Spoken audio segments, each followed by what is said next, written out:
Hey guys, it's me Andrew and I'm here to talk about the new SHN game that released called Country Ball World 1930, a sequel to Country Ball Europe 1890. It says I grind a lot in Country Ball Europe 1890 before, unlocking stuff, beating all the campaigns on hard mode.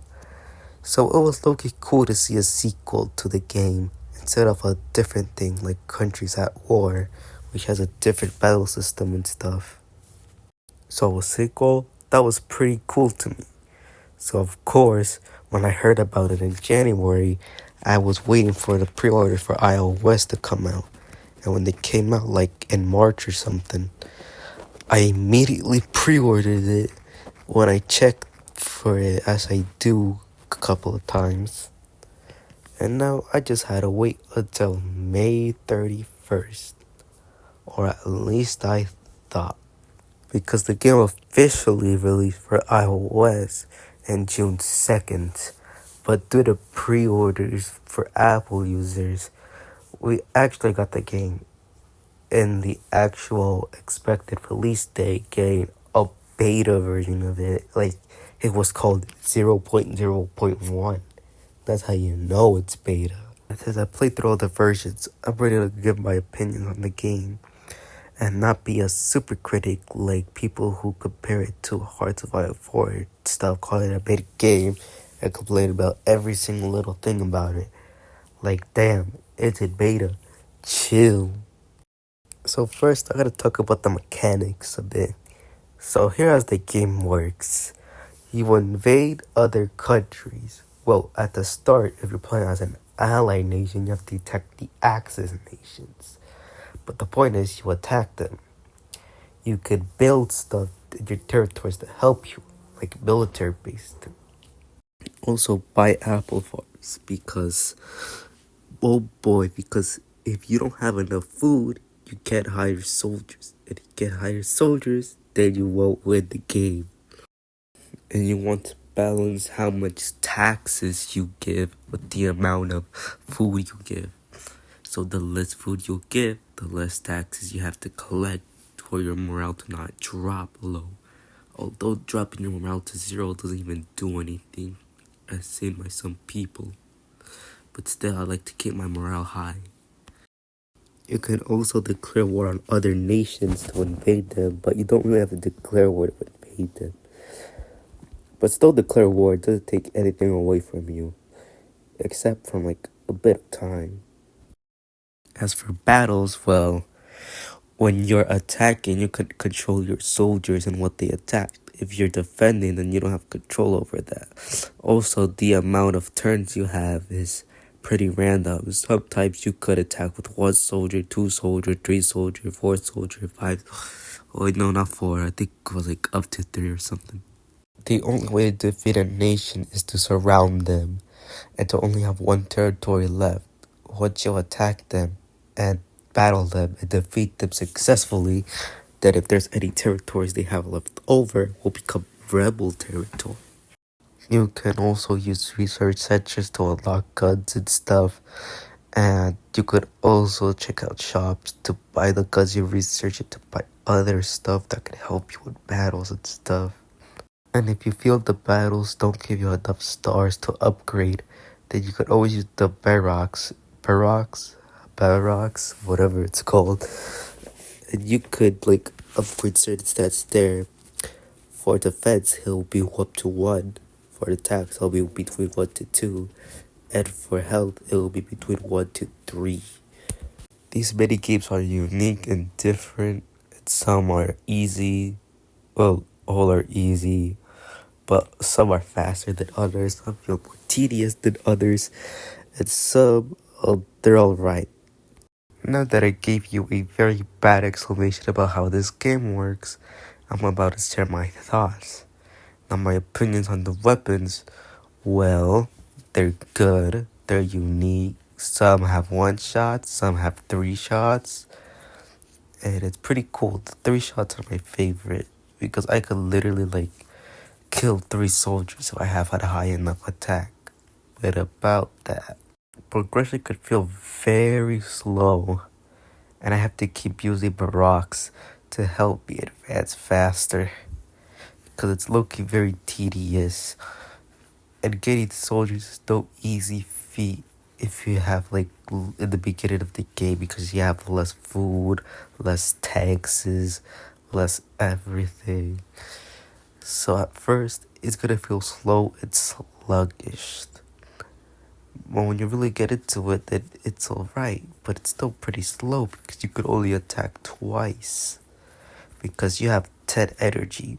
4 energy is used to attack. 1 energy is used to move. If you have 3 energy, you could still attack for some reason. I don't know if that's intentional or not. But the point is that it's very slow to attack, to the point where you'll be reaching the year 2014 just trying to do a world conquest. Like, damn, it's so long. And you start the game with 5 stars to advance your stats. You'll get 2 stars for each attack you win. So yeah, not very much. And battles are only counted if there's a garrison there. It's not like in the original game, where you could like always in a battle whenever you attack. So is the game perfect? No, of course not. It's still in beta, even though a lot of people don't understand that. And I feel like we should give this game some slack. It's not trying to be hard to fight for. It's trying to be its own thing. It's not meant to be so complicated. It's pretty simple. If I can play it, then a bunch of other people can. But is it a good sequel to Country Boy Europe 1890? It is. It adds features, removes features to improve other gameplay. Like, no one uses mana.